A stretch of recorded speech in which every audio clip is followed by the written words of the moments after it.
has arranged for Bringing Birds to Your Yard by Ron Robinson, who's from Alachua. And August 5th, by the way, we're skipping July. We're taking a break in July from Bird Chats, but we're coming back with a really nice program August 5th, the Florida Keys Hawk Watch by Rafael Galvez, who started the Hawk Watch. So we have monthly bird surveys at Wekiwa Springs State Park that Kathy runs. And the next one is this coming Saturday at 7 a.m. To reserve a spot, contact Kathy at wriggling@aol.com.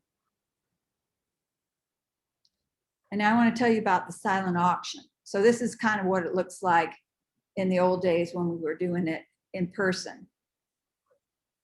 Really great stuff, a lot of bidding going on. Well, this year we're going to use the online Bidding Owl platform, and it hasn't been rolled out yet, but it will be next Tuesday, the 15th. And you can watch for the link. I'll put it in the blast that will announce the Chur Talk program that'll come next Tuesday to you all. And it'll also be on Orange Audubon's Facebook page and in the email blast to all the Orange Audubon members. And I want to tell you the most exciting new item that we just pulled in is I don't know if 2-for-1 is the correct term, but up to a $2,000 off Wild Side Nature Tours, what are they called? Big Year Tour Series. These are the ones throughout the United States, 4 to 10-day trips with 3 to 7 people, led by Alex Lamoureux, who we had the pleasure of going with to Puerto Rico, and Chris Brown and a few other of Wild Side's hotshot birding leaders. So this is a really exciting thing on the silent auction that you might want to check out in advance and check out the trips and see if there's any way you'd like to do it. All right, I'll do the plant of the week. And I picked the giant bulrush in the family Cyperaceae, which is a little weird because sedges have wedges, rushes around, but this is in the sedge family. So not sure how that works. But it's the giant bulrush, and it goes across the United States distribution, and it's actually also called the California bulrush. It's very common in the wetlands of California. It's also called Thule, maybe that's how they pronounce it. And since I did cattails last week, I want to distinguish, because I think a lot of people get it mixed up, but once you see the difference, it's obvious. The cattails have flat blades, flat leaves, and the bulrushes have actually, you can't even see the blades. This is the stem that you see, hollow stems. And the bulrush seeds are eaten by birds, and it also provides habitat. And some of the birds that really inhabit the bulrushes are red-winged blackbirds and boat-tailed grackles. And at the Lake Apopka North Shore, they're getting rid of the cattails because they're so aggressive, and they're planting bulrushes because it has more wildlife value. All right, bulrushes. And on to Susan doing the mystery bird. Actually, it's Kathy doing the mystery bird. We switched it up. Okay. So this is a tricky one. This is a bird that gets a lot of people this time of year because the juvenile looks a bit different than the adult. So here's a photo taken this week from Joseph, one of our photographers here that frequents local birding hotspots. And if you think you know what this bird is before I go any further, go ahead and put it in the chat. It's a little tough. The juveniles, good guess, Terry, but it's not a cliff swallow, but that's an excellent guess. That is one of our other birds that we see in Central Florida.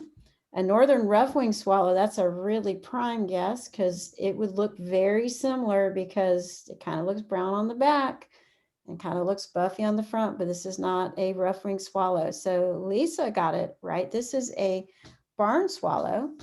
So we've got some tips here from Jack This is kind of a neat tip. For your photographers out there, Jack says use a high shutter speed, set up a trap. I guess you're just kind of watching where the birds are flying, and you'll catch its shadow. That's really cool. That's kind of fun to do. So on the wildlife drive, there's two places to really look at them towards the end, both at the end of Laughlin and Interceptor. Sometimes they're right there at the corner because they have their nests under the bridge, and then beyond that, what we call the Swallow Bridge on the edge of the sod fields. And you might be able to catch those shadows time of day. You have to think about sun behind you and all that good stuff. Okay, next slide, please. So here's the barn swallow, and here you see the adult. The adults normally have a deeply forked tail, but they, if they're molting, they don't have that. So it can be a little tricky. You'll see them cruising low, flying either over ground or water because they're feeding on insects. They will go over fields and they'll go over water too. They're the most abundant and widely distributed swallow species in the world. Here's a tip from Jack. After rain, the barn swallows at Lake Apopka Wildlife Drive will sit on wires and preen and pay less attention to you, allowing you to get closer for some good shots. And if you get lucky, there's a few, those of you that frequent the drive, there are a few sets of sticks in those areas by the bridges that if you're patient, they will land on the sticks. And then instead of looking up at the wire, you get them on the sticks, which is more natural. Okay, go to the next slide, please. So this is the distribution. They breed throughout most of North America, and then they travel to South America and Central America in the wintertime. Here's an interesting fact. I wondered about this of like, I always see them under bridges. They make mud nests, but before there were man-made structures, they would nest exclusively in caves. There's a place in California, Channel Islands, they still nest in caves. So the juvenile, of course, is dark above and pale cinnamon below, but sometimes they can be really, really light and they can really trick you. And the juveniles have a short tail. So I think that's it on this one. You can go to the next slide. And now it's This Week in Central Florida Birding with Susan. All right. Hi, everybody. So this week in Central Florida Birding, we had some pretty good birds here at the Wildlife Drive, the Lake Apopka Wildlife Drive. Sam found a white rumped sandpiper. So you see him on the left, got a good picture. He also found or saw a common nighthawk, which probably has been there all the time, but they're pretty hard to see. So he did get a really good photo of that. And of course, right now the stilts, you can see all the baby stilts are running around. We have a lot of black neck stilts there. They're all kind of nesting. So if you love those birds, this is a good time to go see them. Next. They also found, Sam and Joseph found some painted buntings that are still here that haven't migrated. So this actually picture is from a little bit earlier, but they just had it this week, which is kind of cool. By that white rumped sandpiper, we also had a semi-palmated sandpiper, and Kathy took this picture. So those are kind of nice to get some shorebirds when we're not really too much expecting them. We still have some ducks that are hanging around. Lesser Scaup has been seen up by the lakeside. I think they saw 3 of them. It'll be interesting to see if they stay all summer, because last year we had 3 Scaups that stayed all summer. So kind of wondering what's going to happen there. And then a yellow-crowned night heron. You can tell this picture is from pretty far away, but one was seen at the drive. So that's kind of a nice, interesting bird to see there. Next. So then at the June challenge in the Seminole County, Laura Lilia sent us these pictures. And bald eagles, I thought that was a great picture, so I wanted to use that. But also the Mississippi kites. She's seeing kites. She's seeing ring-necked ducks. And of course, she did go out and find a nice little grouping of roseate spoonbills hanging with the black belly whistling ducks. So a real nice kind of selection of different birds. So hopefully you guys are going out and doing your June challenge and looking for some of these great birds that are out there in June. Next. All right. Thanks, Susan. You're welcome. Okay, I'll quickly introduce Natasha and Robert Gundy. Natasha is originally from New York and is now a biology graduate student at Florida State University. Her current research focuses on understanding habitat associations between plants and birds. Prior to relocating in Tallahassee, she worked at the New York Botanical Garden while studying northern mockingbirds at the Lottie Lab at CUNY Queens, and volunteered with New York City Audubon, as well as the Delaware Highlands Conservancy. In 2017, she had an amazing opportunity to attend the Cornell Lab of Ornithology sound recording workshop, and since then, when out birding, makes recording bird calls and songs a priority.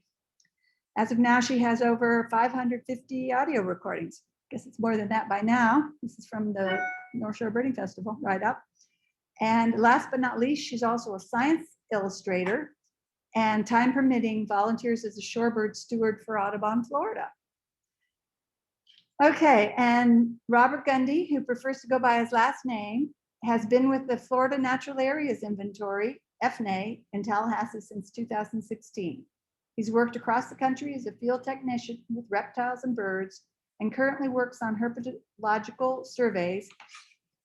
And Natasha, you want to go ahead while I'm finishing the intro and go ahead and share your screen? Okay. You done it already? Okay, Gundy is currently doing a Florida Big Year accompanied by Natasha. Well, that was from before. And Gundy has reached the rank of 100 on Ebird's top 100 Florida birders of all time. And also they were trip leaders at the North Shore Birding Festival last December. And we haven't had a chance to talk about it yet, but hopefully they will be back next year in December. So welcome. Thank you very much for coming on, Robert and Natasha. Thank you. How are we looking? That's good. Okay. Wow. You did a really nice introduction for us. So that kind of cut that time down. So welcome to our Big Year journey. And so before we get started, just giving you a little backstory with this picture. We were at Black Point Marina in Miami looking for Mangrove Cuckoo, which that story will come later. But this was a great picture and it was a really nice picture. But little do you know that right now, all of our equipment, meaning both cameras and recorder, are in a public garbage can because it started raining. So that's the kind of stuff that happens all year. Okay, so we're gonna get right into it. Well, we didn't start the big year doing a big year. We were actually camping in the Everglades, and the first bird of the year was a black-crowned night heron. And on our first day, we were just casually birding. So we had 61 species and it was, no big deal. Then on January 5th, we got our 100th bird, which was the American robin, which you can see here, no picture of a robin, because we have a bad habit of not taking pictures of common birds, So, keep that in mind for the future. But yeah, so, right now we're just birding. We're not even getting into any big year stuff. So. Somewhere around the 10th or so is when we decided to do a big year, and we actively decided that that's what we were going to do. We hit the 100 so quickly, and we weren't even really paying attention to numbers like that. But we hit the 100 so quickly, and we were off to such a great start because we focused on rare birds when we were down in South Florida that we just decided that, well, let's try for a big year, because I had been wanting to do a big year for a while and was actually planning on doing it in 2021. But while we were down in South Florida, we met a guy that was doing a lower 48 states big year. Jeremy, I forget Jeremy's last name. Dominguez. Jeremy Dominguez. Mhm. And in Marathon, we met Jeremy Dominguez, and he was doing this whole lower 48 states big year. So that actually kind of inspired us to do it. And so January 26th comes along, and we got our 200th bird with Western Sandpiper at Honeymoon Island State Park. Fantastic place. Definitely recommend going that, whether you're just going to the beach or going for birds. And yeah. And so, you know, we made the decision, and now we're birding. We're birding seriously. And we had a friend that also was another friend that was doing a big year. Well, they weren't really doing a big year. They were just kind of big year birding. Heather and Oh, in 2019 they Yeah. did a big year. Yeah. So they basically told us that, you know, when you get after 300, things are going to get difficult. We were like, yeah. You know, we got this. We're on like this winning streak. Okay. Well, at number 350, things got difficult. Okay. On September 11th, we had the Golden Crown Kinglet, which I can play the recording. It's really, really low. So you'll have to really listen in.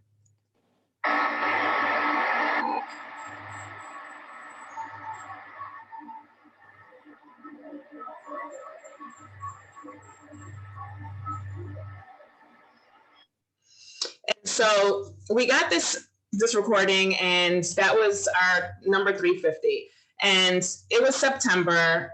At this point, we only had, you know, just the 3 months basically to break this record. And we were exhausted. We were both working and grad school and only birding on the weekends, living in North Florida. Things were just really difficult and very trying. And, you know, what basically happened is that we were trying to make the decision of, you know, do we keep going? We made such an effort for the 9 months. Do we stop right now? Because it's too much right now. And luckily enough, like the birding community was cheering us on. And in all actuality, it was a birding community that, you know, everyone that was like texting us or like seeing, hey, where you at or whatever, really pushed us like, you know what, let's just keep going. So thank you to all the birders that pushed us to keep going. Real quick story about the Golden Crown Kinglet that was kind of cool. Oh yeah. We got that in our yard while working from home because of COVID. Yeah. And that was the only Golden Crown Kinglet we got all year. And so that was really awesome. I just sitting, she was actually taking a nap, and I was sitting by the window working on the computer and heard it. And then she heard it and she woke up, and then we ran outside and got the recording. It was literally like, wait, what? Did you hear that? Yes, I heard it. Boom, let's go. Okay. And so our last bird of the year was Mangrove Cuckoo. That was down in J.N. Ding Darling National Wildlife Refuge on Sanibel Island on December 30th. And it was the bird that we tried for more than any other bird all year. Yeah. We tried at least 14 different times to get Mangrove Cuckoo. We chased it in the Keys on several islands several times. We chased it at Ding Darling several times and other places around the Sanibel, Naples area. We even chased one in Sarasota that showed up randomly for a day where there was another rare bird that we happened to be going there for, and we didn't get it that day. And so the Mangrove Cuckoo really frustrated us. And it was just ironic that a bird that lives in Florida year round, that people from across the country come to Florida to see, was the last bird that we saw. Yeah. And it was a lifer for both of us. Yeah. And, you know, it was kind of painful because, you know, we're looking at all the bird alerts and everyone's writing, oh, yeah, it was so cooperative. Yeah, these great photos of Mangrove Cuckoo all week long while we're at work and in school and stuff. And I was just like, we can't get this bird. Yep. 51 weeks of watching other people get the bird. Yep. Okay, so now we're going to get into our favorite experiences. So this is smooth-billed Ani, and this is a rare bird from Central America that just once a year or so somehow shows up in Florida. They used to breed here, but no longer. And we were at Lucky Hammock WMA, which is just a mile outside of Everglades National Park. And we're actually looking for willow flycatcher that day. And as we're walking down this path, and it's actually farther than we've ever walked there before. And we heard the bird. Go ahead and play it.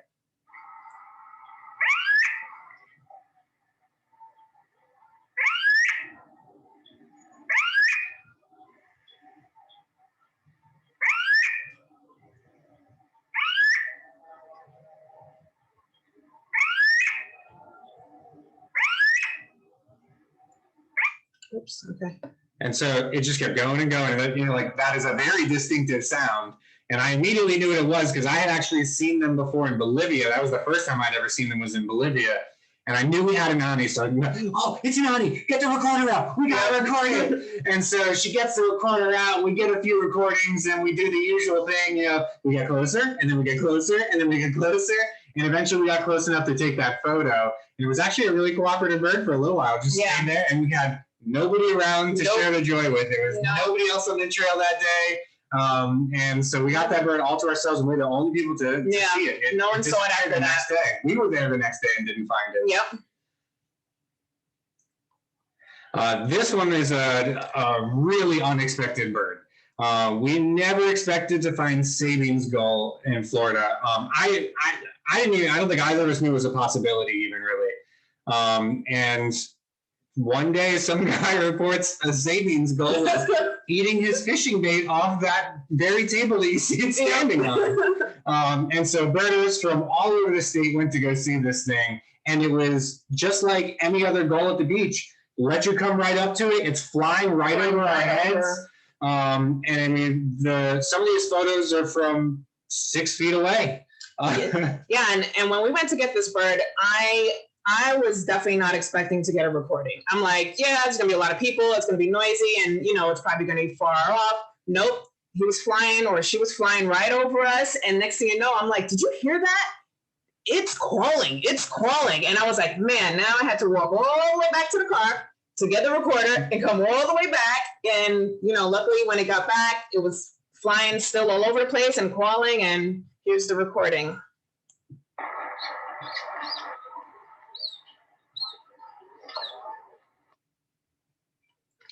And that was actually only the second recording of Sabine's gull ever in Florida, and like the fourth on all of Macaulay Library. Yeah, so that was pretty cool. So this here, this was a really nice experience. Gundy was out doing surveys for invasive aquatic plants and snail kites. And this was a day that he invited me to come to work with him. And so it was really cool because I'm on an airboat. I've never been on an airboat. Well, we don't have airboats in New York. So I'm like, all right, let's do this. So we get on the airboat and, you know, I'm out there with the recorder and the camera, and we both had our cameras, and, you know, we're just going around and we're seeing a lot of cool stuff while he's working. I'm relaxing. And next thing you know, we kind of like turn this, make this turn in Payne's Prairie. And there's like this bit of open water, and it was like snail kite heaven. It was a tornado, like a whirlwind of snail kites, juveniles and adults, and they were feeding and calling, and they were just flying all around us. It was absolutely magical. So I ended up getting a great recording, and Gundy got these fantastic photos because they were just so close and cooperative. So here's the recording.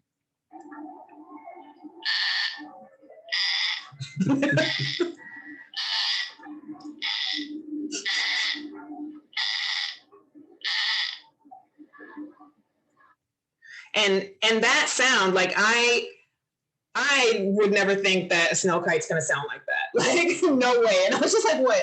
That's coming out of them? So it was a really cool experience overall. This next one, we're in Cedar Key, and we were chasing a long-billed curlew. And once again, I've never been on a pontoon. So I'm like, all right, he's driving, I'm relaxing. So, we set up the scope and he's driving a pontoon and we're going out to the oyster bars and we're just like looking around and, kind of just enjoying because it was a beautiful day, but also, looking for these long-billed curlews that were reported there.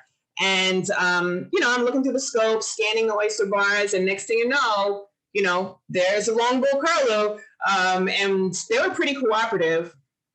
I'm kind of jumping the story right now. While we were enjoying the long-billed curlew, we were fishing clearly, and I ended up catching a flounder, but with a piece of kielbasa. So that was a lot of fun. A little different, a lot of fun. And here's a long-billed curlew that we had. There were 2 of them there, and they were just, not scared of us. Of course, we got into a decent distance, but respectable distance of them. And, we got to watch them bathe, and there were oyster catchers there and ruddy turnstones. And it was just a really peaceful, beautiful day on a pontoon. It was fantastic. So I definitely recommend renting a pontoon because we rented it and going to Cedar Key. So we got lucky a few times being in North Florida because it seemed most of our birding brought us to South Florida.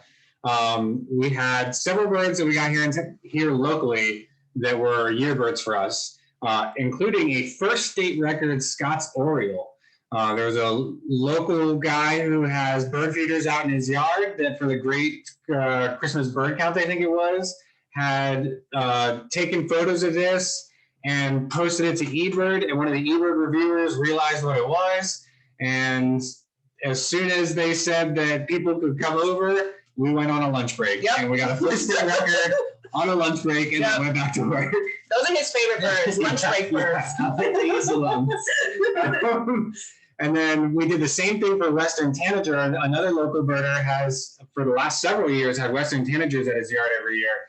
And so we went and sat on a bench in his yard and saw that Western Tanager. And then towards the end of the year, like November, we got a text message from a local birder that he had just seen a lesser nighthawk at St. Mark's National Wildlife Refuge.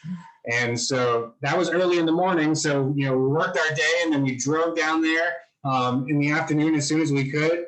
And we're looking around and looking around and looking around, and we didn't see it for a while. And then we were actually birding back to back, and the bird passed in front of my view, like 300 yards away. And we got these terrible fuzzy photos. And the lucky for us, I only took 2 photos of both of them. And one of them actually shows the characteristic that separates it from common nighthawk, where the white is just a little farther down the wing. And we were one of 3 people that got to see that bird. The guy who found it first in the morning, and there was another birder there a little farther down the road that also saw it, and it actually flew like right in front of her. And that was it. It was a one morning and one afternoon wonder and gone. Yeah. And we're lucky to get it, especially up here, because we were chasing this bird in Lucky Hammock a few times and we missed it. So if this bird didn't show up at this point in time, that would have been a bird we missed for the year. Yeah. I think we went to Lucky Hammock 6 times. Yeah, looking for that. All the way down Miami. Yep. Miami.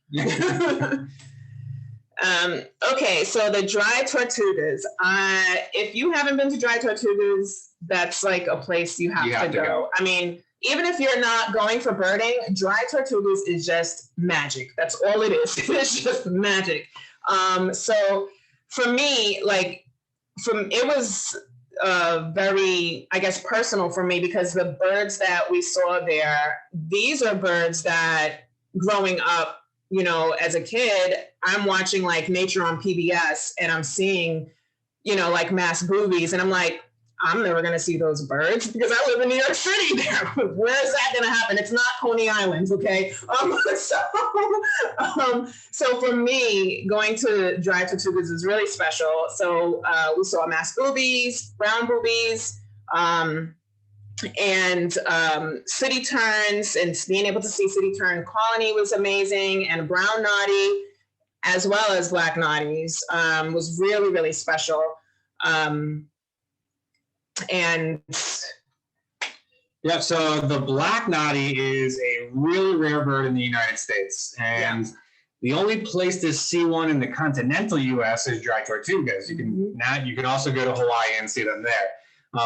And so we actually had that same friend, Jeremy Dominguez, that was doing a big year for the lower 48 states the weekend before he went, and he couldn't find the black Noddy. And then when we showed up, it just dropped out of the sky in front of Natasha. Yep. And another bird is like, look at that in front of you. And so, we got these awesome photos of black Noddy next to brown Noddy at really close range. It was super cool. Yeah, it was really amazing. Yeah, and dry Tortugas is so pretty. Yep. This was a fun bird. Yeah. Real so fun. We had actually gotten short-eared owl before at Lucky Hammock, but it was like at dusk, so we didn't have any photos. Well, I'm walking around the island, which is, it's tiny. So 5 minutes, you can walk around the whole island. Yeah. So I'm walking around the island, and up on the fort above me, one of our friends who we actually didn't know was going to be there that day, I shouted up to him and said, hey, you guys seen anything cool up there? And he's like, well, there's a short-eared owl over here.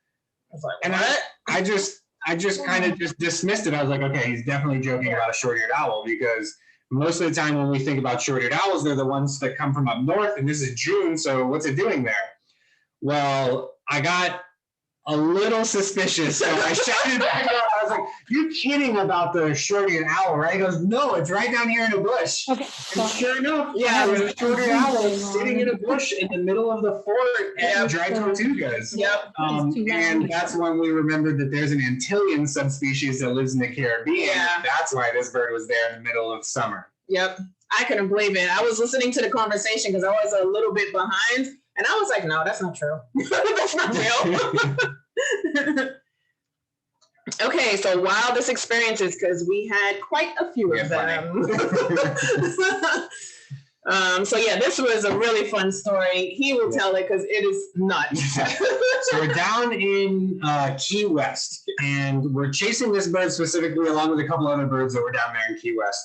And it had been seen around the island in a few different spots, but the spot it had been seen most recently, which had been like 3 days had passed, we went to it, we didn't find the bird, so then we went to all the other spots where it had been seen before that, and we missed it the whole time. And then Natasha, on our way out of Key West, was like, you know what, let's check that first spot one more time. And sure enough, we get there, we walk to the dock, and she goes, there it is! Where? Oh, it went under. Gone. That's it. We had our kayaks with us, and so this is actually in a bar that has a fake beach and a dock where they have a boat that they take people out drinking on their boat. And so we decide, we're not sure if this is like really allowed or not, but we just dropped our kayaks out into the water, parked the car, and paddled like hell to get out there, because in the time that it had taken us to go through the island, the winds had picked up, and it's suddenly like really rough chop, which is unusual for the Keys. Rough. And so we're paddling as hard as we can to get all of 30 feet. And the bird just pops right back up in front of us. We thought it had gone around this private resort where we had no land access, so that's why we got the kayaks. And it just pops up right in front of us. So we get our pictures, we're screaming at each other, so get the pictures, it's right there, it's there, it's up, it's down, it's up, it's down. And then we paddle back to the dock as fast as we can. Waves are crashing over the kayaks, and we're putting away, we're like yelling instructions to each other, putting the kayaks away. And a guy actually asked us, are you guys doing like a time trial event or something, like the great race or something? We're like, no, we're trying to find as many birds as we can in a year, and that one's a big one. And as we're talking to that guy, the duck swims right underneath the dock that we were standing on earlier, that we saw it from. So we did not need to get in the kayaks at all. We just needed a little bit of patience. We did not need to do that. So the picture on the right is taken from the kayak. The picture on the left is taken from on top of the dock, because it just sat there and looked at us. Yep. So that was lesson. It was a lot of wild for nothing. Yep, but it was fun. Yeah.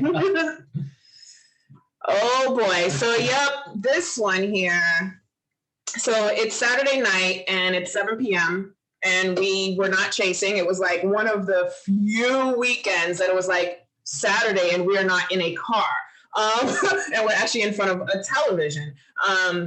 And, you know, we're settled in and we are just like watching a movie and we get the call. And the call is, we're leaving at 6 a.m. And it's like, okay, no, you can't be serious right now. You cannot be serious right now. We are in Tallahassee. You want us to go where?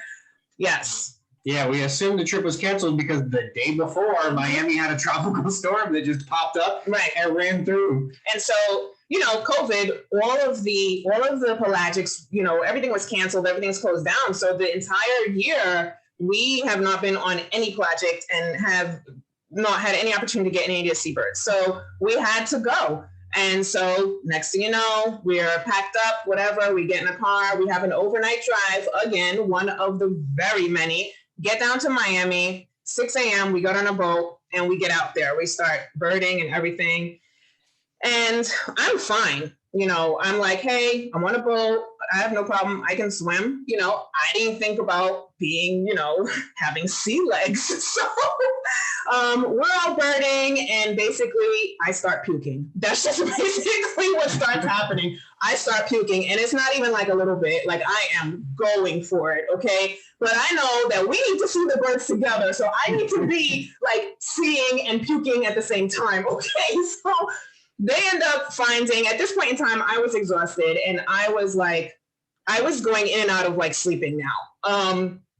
And they spotted a long-tailed Jaeger in the distance. I'm trying to stay up. I've got the binos up. I'm like doing this and I can't find the bird. I end up kind of like, and they're also trying to find it. We're like, the boat is going for it because we're chasing this bird in the boat and they're trying to respot this bird because we need to get photos.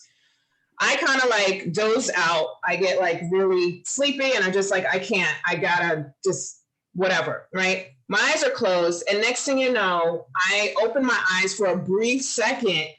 Everyone on the boat is looking like one direction. I lift my head up and boom, right there. There's a long-tailed Jaeger right close to the boat. And I just lift my head up and I'm like, it's right there. There's a one right there. I see it. I get a good look at it. I go back to vomiting. And that was that. And yeah, he got great photos of it. We both saw it. So mission accomplished. Sickly, but mission accomplished. Yeah. To be fair, it was like 5 to 7 foot seas that day, which is rough for anybody. Yeah, there were other people that were sick on the boat too. Even I threw up that day, which was my first time throwing up from seasickness. Yeah. And I've been on a lot of boat trips and even in rougher seas. Yeah. And it was tough. Not a comfortable pelagic trip. No, it wasn't. But we got our bird. Okay, we picked up great shearwater that day too. Oh yeah, great. Yep. That one was more expected. Yeah. This bird, I don't think anybody expects in Florida. This is a South Polar skua, as in the South Pole, where it breeds. But it has the opposite game plan of all the other birds for North America. It breeds during our winter in the South Pole and spends our summers, which is its winter, up towards, I don't want to say the North Pole, but the northern U.S. and the Arctic areas. And somebody reported this bird in Alabama, which is, for us is just like a 3-hour drive. Mm-hmm. And so we just decided it's the middle of summer, so all the big chasing is, kind of come to a standstill. So let's go see this lifer. That's going to be really cool. So we go to see it and it's not there. And so as we're driving back, and I just decided, you know what, let's just stop at the first beach we can inside Florida and see if it just happens to be there. It's just been sitting on the beach. Maybe it's sitting on another beach. And so we go, we don't find the bird. We don't find many birds at all, really, actually. And so we just start playing in the water and having a beach day. Yeah. And as we decide we're done with the beach day and start walking back up to our stuff, I look up and I go, what is that? And not in more words than that. Yeah. And we're like, sure enough, this South Polar skua just flying right over us. Like shadow passes over us and everything. So we grab the tripod with the scope, we grab our cameras, and our binoculars, and we go running down the beach in a bikini and board shorts, carrying all this gear. And mothers are literally moving their children away from the two crazy people running down the beach. It looked crazy. The whole beach just clears out of the way for us to run. We looked Something crazy. is happening. We looked crazy. And so we get to Bird, we get some photos, and then the bird actually landed out in the water at one point. So at the top left, you can see me. I actually waded out chest deep into the water to get better photos to make sure we had the ID and like our proof. And then the bird flew right by me. And that photo of the bird on the right is an uncropped shot. It actually flew that close to me while I was standing in the water. Yep. Super cool moment that we didn't forgot. expect at all. Like, you know, nobody expects a South Polar skua anywhere near the South. And then to be the first people to have found it in Florida because it wandered away.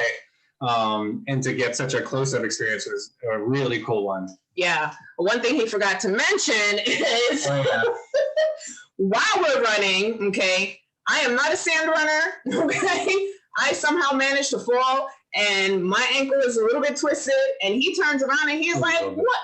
He turns around and he's like, what's going on? And I'm like, just keep going. Keep going, get the bag. And eventually I catch up and everything. So, and then that's the end of the story what he said about it flying right over his head and stuff. And 2 months later, she admitted that her ankle was still hurting from that, but didn't tell anybody. We're gonna move on.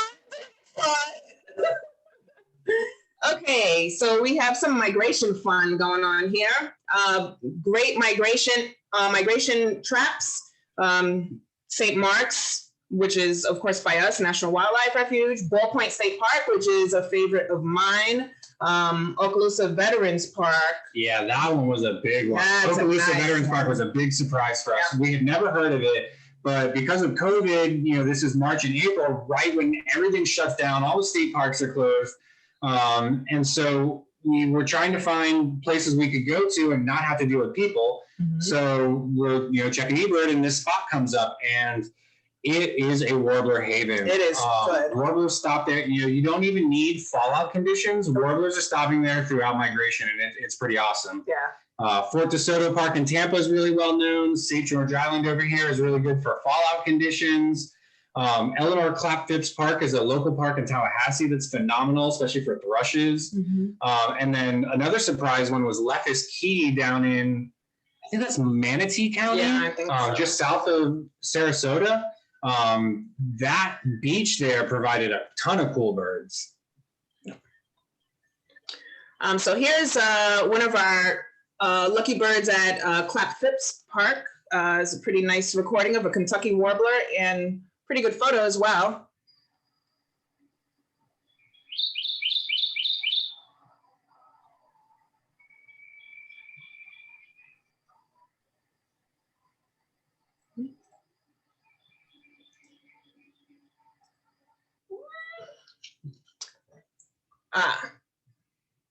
You want to do this one? Sure. So some other birds that we got on migration, black-throated green warbler, bay-breasted warbler, those are really nice with those nice cinnamon undertones.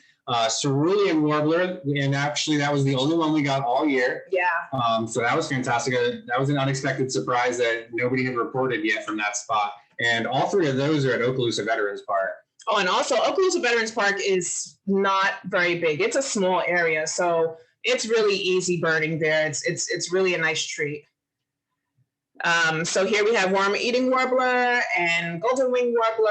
Both of those are at Okaloosa Veterans Park, and beautiful prothonotary warbler, which is at Otter Lake. Otter Lake is part of St. Mark's National Wildlife Refuge. It's also a nice little kind of underbirded spot. Yeah.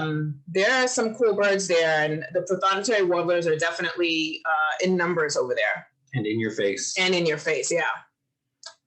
Again, Philadelphia vireo and scarlet tanager at Okaloosa Veterans Park. The vireo is a lifer for both of us. Yeah, yep.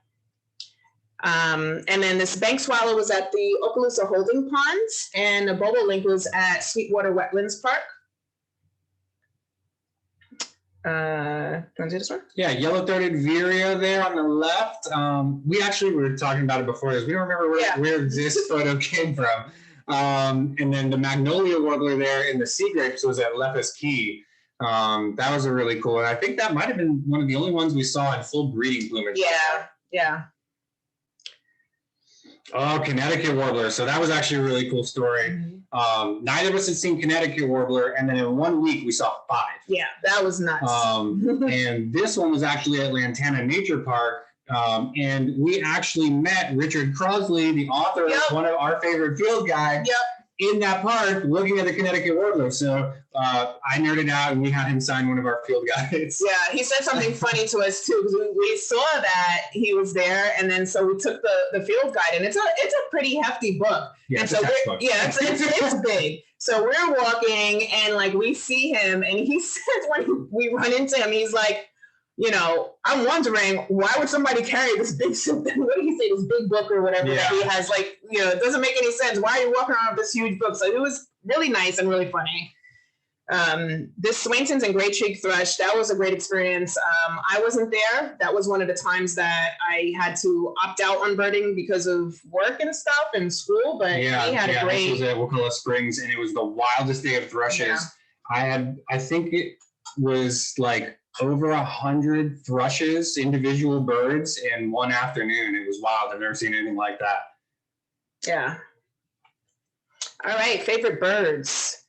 So we have a great shearwater. That's our favorite bird, mainly because that is both of us a lifer for both of us, but it was also first lifer that we saw on our first date, which was pretty awesome. And then the South Polar Skua story, which you heard, that was also a fantastic moment and exciting, and just like so great that we got this lifer and we could count it for the year. So that was fantastic. Magnificent Frigate Bird is a favorite bird of mine. Just looping back to the story about dry Tortugas, Magnificent Frigate Bird was another one of those TV birds I considered that, you know, when am I going to see a Magnificent Frigate Bird? And this American Flamingo, which is also known as Pinky, hangs out at St. Mark's since 2018. Since 2018. 2018 is actually the first year that I got to Tallahassee. And we actually saw this beauty on our anniversary, so it's also a pretty special bird for us. The scrub jay, that's you. Oh, scrub jay is also a favorite bird because that's a lifer, you know, endemic to Florida, and actually pretty cool species because I'm working on a side project now with Florida scrub jay and Audubon, so National Audubon. So it's a pretty exciting bird for me. And Red-Breasted Nuthatches is super cute, so we really like those. They're just adorable birds. Nothing special other than that. And so here we go. Least favorite birds. Okay, so this is gonna get ugly. This is gonna get really ugly here. All right, ugly number 1, Western Meadowlark. Okay, so this day we were in Washington County and we were chasing Harris's sparrow. And normally I am very prepared, and in the sense of like, I don't really react to it being chilly or cold. But this day I was not prepared and I was not clothed properly. And we actually ended up cleaning the car before we did this chase. So there are a lot of things that I normally leave in the car, like my boots, extra socks, this, that, whatever, that were not there. And we're not going to talk about why. So anyway, we spent the day looking for the Harris. And of course, during a big year, we never, I won't say never, but we try our best not to just chase one bird at a time. So we went out to chase a Western Meadowlark at this landfill, which we never got, you know, which is why there's no picture there. But difficult bird, difficult day, and not a fan of Western Meadowlark because of that. So these birds we did get, but still least favorite birds because of how difficult they were. I didn't get the Townsends. Oh yeah, so the Townsends is one of 2 birds that I got, but Natasha didn't. And we actually chased this bird twice together, 2 two-day weekends we spent looking for this bird together and didn't get it, even though people standing right next to us got the bird. Yep. It was just that quick of a sighting. And so that bird just frustrated us, and we're not a fan of it right now. This greater white-fronted goose in Key West is a bird that everybody's like, oh yeah, it's right there. You just walk down the sidewalk, you see it, no problem. No. 4 trips to Key West, and it was our last trip that we finally got it. And sure enough, it was standing there by the side of the road. But the other 3 times, it sure wasn't. No, it wasn't. And then Bo Swift was the least exciting lifer because this one was those photos actually are from 2021. But the one Bo Swift we saw in Florida was in Gainesville, and all you get to see is the bird just drop into a chimney on UF's campus, and that's it. Yep. There's no like watching it fly around and no looking at it. No, it's just boop, that's it. Yep. And so it's underwhelming. yeah, and so we were at that time of Joseph, we were sitting there and like focusing on the chimney. Focus on the chimney. And for one like 0.3 second, he turned his head just a little bit. And that's when the Joseph came. I saw it. He ended up not seeing it. And he had to go back like a week later. Yeah, a week later to go and get that bird because, you know, that's how underwhelming it is and fast and just, that's it. Craziest places we slept. So this happens because we are poor. We had to camp. We had to camp. So, you know, a lot of times people do big years and they're like, okay, yeah, we're going to get a hotel. We're going to get a flight, blah, blah, blah. No, we're driving, we're camping, we're sleeping in a car, and things got crazy. So we slept on the beaches a few times in different places. Yep. Those are actually really nice. Yeah. And for Christmas Eve, we actually stayed at a KOA in Titusville, which we do not recommend to anybody. No. Definitely the worst campground we've been to. Super shady stuff going on over there. Yeah, very, very shady. Very shady. Most people seem to be there semi-permanently. Yeah. They're like cat colonies. I mean, it was nuts. We slept under a bridge in the Keys. Mm-hmm. And for my birthday, we slept in a puddle in our tent inside of another tent. We had a friend come visit us, and he brought this big 12-person tent for lounging in and stuff like that. But he didn't put the rain fly on, and we got caught in the rain in the middle of the night. And I think there were 5 of us that night. All 5 of us literally just slept in water. There was nothing we could do. We just slept in water in our tents. Yep. And then we also got woken up by police while sleeping on the side of the road, Keys, chasing thick-billed vireo.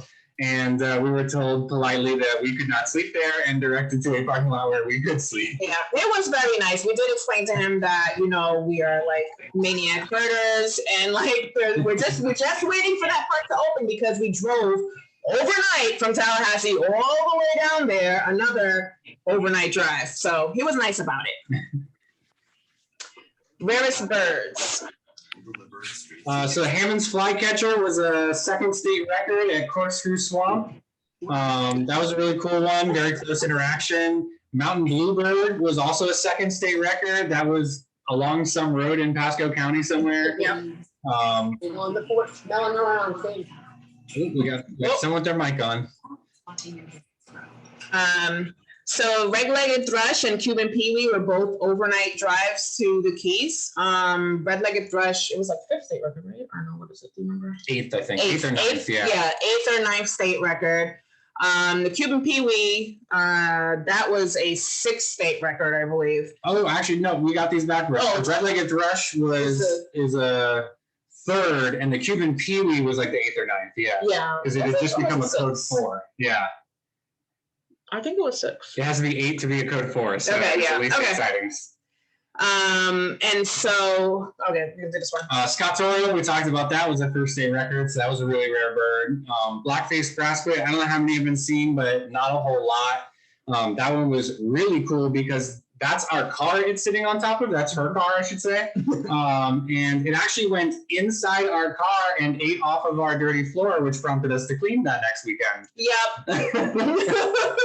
Lots of snacks on the bottom of that car. And then a different definition of rare is like actually rare. So like whooping cranes, most people know, are an endangered bird in the United States and almost went extinct. And so even though they're seen every year in Florida, so as far as a Florida bird, it's not considered rare. It is truly a rare bird. And same thing with Florida scrub jay, endemic to Florida, can only be found here, and is a, an actually endangered bird, right? I think threatened. Threatened. And so different definition of rare, but rare nonetheless. Oh, okay. So I'm just gonna play a few of the favorite recordings. So this is Seaside Sparrow. That was at, what was Bottoms that? Road, Bottoms Road in St. Mark's. Yeah.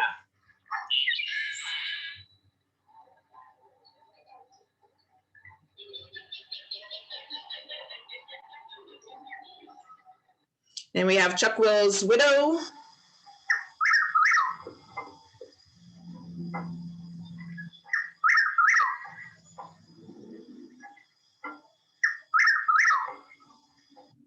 That was actually recorded from in the car.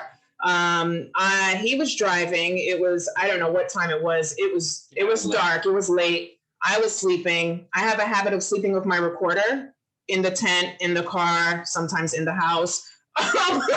So I had the recorder on. Sorry. So I had the recorder on me, of course, on my lap, and like he pulled over, and next thing you know, I am like half asleep, but the recorder is on and recording. So that was kind of a fun recording there. And the last one is Royal Turn, which is one of my favorites.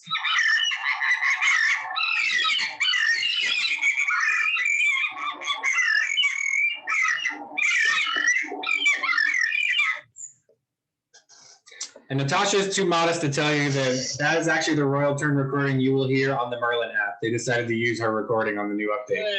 Yeah.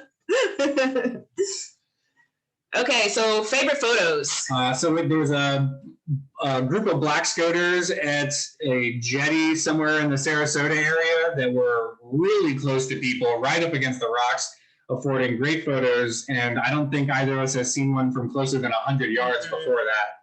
And then this American oyster catcher was really friendly to us at, I think that was Honeymoon Island State Park. Yeah. And one of the common birds I really did photograph. Yep, that's the only one. The only one was this brown pelican. It was just looking so handsome in the light, and it's full of fresh plumage. So I took a photo of that one. And then this limpkin was at Myakka River State Park. Also super cooperative. If you ever want to photograph limpkins, that's probably one of the best spots in the state. Yep. So yeah, black Noddy and a brown Noddy. As you mentioned earlier, that black Noddy kind of just like bloop, right in front of me. So of course that ended up being great photos. And this photo is really nice because you can really see the difference in the size as well as, the slight color difference. We don't really think black Noddies are black. We think they're more like chocolate Noddies, and then like brown Noddies more like milk chocolate. So we have like dark chocolate and milk chocolate. Piping plovers are special for me. So I occasionally am a shorebird steward up here in the Panhandle, and piping plover, it's not this one here, but its tag is T14, is one of my first banded birds I've reported. So piping plovers are a little special to me for that reason. And then our Vermilion Fry Catcher, which we call our Vermilion Fry Catcher because it's was reported and seen at St. Mark's for quite some time, but unfortunately it has not returned this year. So last year was basically the last time anyone has seen it. And we said the story about the thick-billed vireo. This little guy here, we were pretty lucky after, waking up the second time, not the first time when the cops woke us up, but the second time we woke up. And we were looking for this bird. It popped up right in front of us, and just, it was quick. It popped up. It was like, hey, look at me, screamed at us. And next thing you know, goodbye. So it's pretty cool. And the end of the year stats, he's a stats guy. So here you go. So we ended the year with, Natasha had 386 ABA countable species. And I had 388 because there were 2 days where I got to go birding and she had to work, and I did get birds those days. And altogether we had 393/395 on Ebird. So that'll include exotics that the ABA doesn't consider countable. We had 373 with some sort of documentation proof that we had it. That was a major focus of our big year, was to be very transparent and document everything that we could. There were 18 species that we only had audio recordings, 10 that were ADA code 3, 4, or 5 birds, which is a rarity rating for how rare they are within the US and Canada. We had 8 species that we only saw in other people's yards. So that was a really cool one. And actually there's a 9th if we include our yard. With the golden crown kinglet. And then 7 species that were heard only, that we never actually got to see the birds. We only got to hear them. Yeah. And really, I also want to point out that having 8 species, when you're doing a big year, every single species counts. So having 8 species in only seen in people's yards is super important, in a sense that it's the whole birding community, and everyone pitched in, and, you know, people let us come to their yards. And even one person gave us like a little cute doggy bag, like, okay, good luck on the next bird. You know, so it's really nice that everyone in a birding community was so helpful in that sense. And so, yeah, and that's that. These are some pictures that we took throughout the year, some fun pictures, and that's the end. That was great. Thank you so much. All right, folks, you want to put your questions in the chat, and Susan will read them out. Okay, Susan? Okay. All right. Deborah wanted to know, can you tell us how you use Ebird to find the birds you need? Religiously? Yeah. Well, we set up your daily rare bird alerts. There's a section in Ebird that you can set up these alerts, and you can do them by county, of course, by the state, and you can get them in your email either hourly or daily. If you're doing a big year, you need to be doing it hourly. So it's kind of like a digest of the birds that are, you know, popping up. And so that's one way to, you know, keep track of like the rare birds that are coming in that you may and may not need to chase. And what else? Yeah. I mean, it was essential. There's no way we could have done a big year as big as we did without Ebird. Yeah. In fact, without being told where birds were, I think it'd be pretty hard to get past 300 on our own, just hoping to luck across things. Yeah. So yeah, Ebird was essential, absolutely essential. Yeah. Now, what type of recording equipment do you use? So I have a Tascam recorder. It's a DR100 MK3. And I like Tascam. I used to use a Marantz. I started off with a Marantz, and I will never go back to Marantz because it sucks batteries. The Tascam is fantastic because it has an internal battery, it has an external battery. It's light, and it's really user-friendly. And the mic. Oh, and the microphone that I have 2 different microphones now. I started off with one. I had I can't pronounce it, Sennheiser ME66, which is a shotgun mic, which is great. But now I was gifted a lovely Christmas present for a parabolic mic. So I have a Wildtronics mono parabolic mic. Nice. Okay, Anne wants to know, what are your favorite birding sites and where are they specifically? I think you mentioned some earlier. Yeah. I love Ball Point State Park. I mean, I took the birding group out there because I just like Ball Point. And Okaloosa Veterans Park that we mentioned, discovering that's a great spot. Yeah, there are lots of spots that are great at certain times of year. So like Okaloosa Veterans Park, great in the spring and fall. Yeah. But in the summer, I mean, you might find 10 species. Yeah. St. Mark's National Wildlife Refuge, pretty much year round, has something interesting. Great for waterfowl, great for migrating birds, and great for shorebirds. Fort DeSoto is another fantastic spot. It's a great mixture of, you can get shorebirds and migrating warblers there. What else? Who's that place in Sarasota?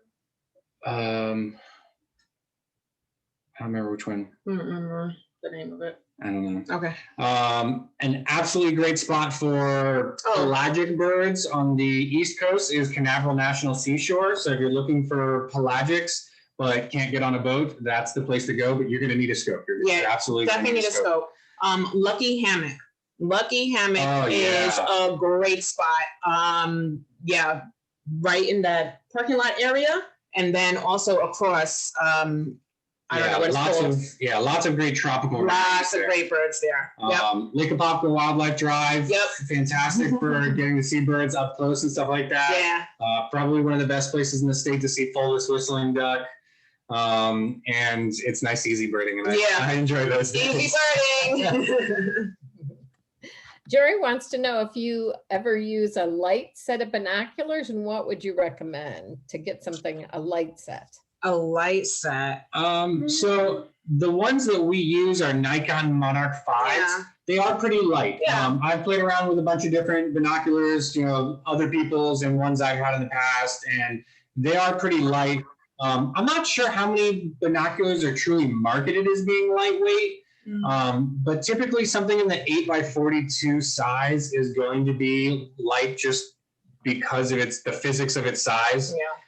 We definitely like the Nikons. However, we do have a finger wag at Nikon. Where's my hand? And that is that both of our Nikon's right eye cap fell off, and Nikon would not warranty them. Nope, it's $71. Yeah, $71 to replace this $5 piece. Yeah. And so that kind of made us not too happy with them. Yeah. But the quality of them, other than the eye cap, has been fantastic. We have no other complaints other than that. Yeah. So yeah, I would recommend those. We haven't explored with some of the higher end brands like Leica or Swarovski. So I know that their images are great, but I can't tell you if they're heavy or not. I can just tell you the price tag is heavy. The price tag is heavy. Yeah. Our Nikon Monarch 5s are about $300. They're just under $270 or something like that. Great. Where do they list winners of the big year? Do they do a listing of big year? So the American Birding Association is the record keeper of records. So they have all sorts of big year, big day records, and it's at the state level and on up. I think they even, I think they do counties too even. Yeah. So they're keeping record of big year county records. And they have a section of the website called Listing Central, and you can kind of rifle through there with, whether you want to look at a state or the county or the country or the lower 48 states or US and Canada. And so they are the record keeper of big years. And so to do a big year where you are going for a record, which was our intent, you have to follow their rules and guidelines, which mostly is pertaining to which birds count and which birds don't. Yeah. Very good. Where do you find how often a bird has been seen, like the mountain bluebird in Florida? Where would you find information on how to find a bird? I actually don't know, because we just kept happenstance finding out. People would post it on Facebook. So there's this great Facebook group, Florida Birding and Rarities. Mm-hmm. And one of the people that's a moderator there is Andy Cratter, and he is the state record keeper, basically. Yep. And so it just so happened every time something rare popped up, he would tell everybody how rare it was. Yeah. And that's how we found out. Yeah, and a lot of times the Ebird reviewers also, when they come up with something rare through their review, they'll post it on that site on Facebook and say, hey, I found this on so and so's list, blah blah blah, and it's a rare bird, that kind of thing. So if there's a centrally located, publicly available source of that information, we have not found it yet. Yeah. Okay. And that was Florida Birding and Rarities, correct? Yeah. Oh yeah, sorry, we didn't say the name. Yeah, Florida Birding and Rarities. I'm just typing in typing in the chat. All right, very good. Everybody said very fun. Thank you very much. They enjoyed the